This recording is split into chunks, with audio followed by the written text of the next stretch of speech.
താൻ ബിജെപിയിലേക്ക് പോകില്ലെന്ന് LDF convener EP Jayarajan. തന്നെ വേട്ടയാടാൻ ശ്രമം നടക്കുന്നു. അതേസമയം കൂടിക്കാഴ്ചകൾ പാർട്ടിയെ അറിയിക്കേണ്ട കാര്യമില്ലെന്നും പാർട്ടിയിൽ നിന്ന് വിശദീകരണം ആവശ്യപ്പെട്ടിട്ടില്ലെന്നും EP മാധ്യമങ്ങളോട് പറഞ്ഞു. ഞാനെന്തോ CPM വിട്ട് ഞാൻ BJP ആകാൻ പോകുന്നു.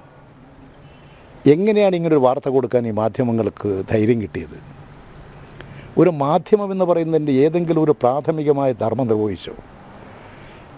എന്തെങ്കിലും ഒരു അന്വേഷണം, ഒരു പരിശോധന നടത്തിയോ?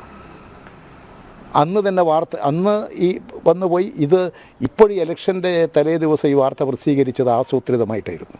ഇത് പാർട്ടി നിർദ്ദേശിച്ച കൂടിക്കാഴ്ചയല്ല, ഞാൻ അങ്ങോട്ട് പോയി കാണുന്ന കൂടിക്കാഴ്ചയല്ല.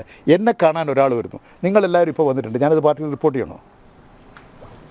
ഞാൻ ചോദിക്കുന്നത്, ഈ കാണുന്ന ആളത് മുഴുവൻ പാർട്ടിയിൽ റിപ്പോർട്ട് ചെയ്യേണ്ട കാര്യം എന്താ? ആരെല്ലാം വരുന്നു? ഞാൻ പറയും, ഈ തെരഞ്ഞെടുപ്പിൻ്റെ ഘട്ടങ്ങളിൽ തന്നെ ആരൊക്കെ വന്നിട്ടുണ്ട്, ഏതെല്ലാം പാർട്ടിക്കാർ വന്നിട്ടുണ്ട്? ഈ വന്നത് പാർട്ടികൾ റിപ്പോർട്ട് ചെയ്യേണ്ട.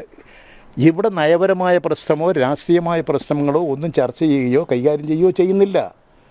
ഒരാൾ എൻ്റെ അടുത്ത് വന്ന് പരിചയപ്പെടാൻ വന്നതാണ്, ഞങ്ങൾ ഇതിലൂടെ പോകുമ്പോൾ വന്നതാണ് എന്ന് അദ്ദേഹത്തെ പോലെ ഒരാൾ പറഞ്ഞാൽ ഞാൻ അവിശ്വസിക്കണോ? അദ്ദേഹം എന്തോ ലക്ഷ്യം വെച്ച് ഗുണ്ടായിസത്തിന് വന്നതാണെന്ന് ഞാൻ വിചാരിക്കണോ? ഒരിക്കലും ഞാനതൊന്നും വിചാരിക്കില്ല.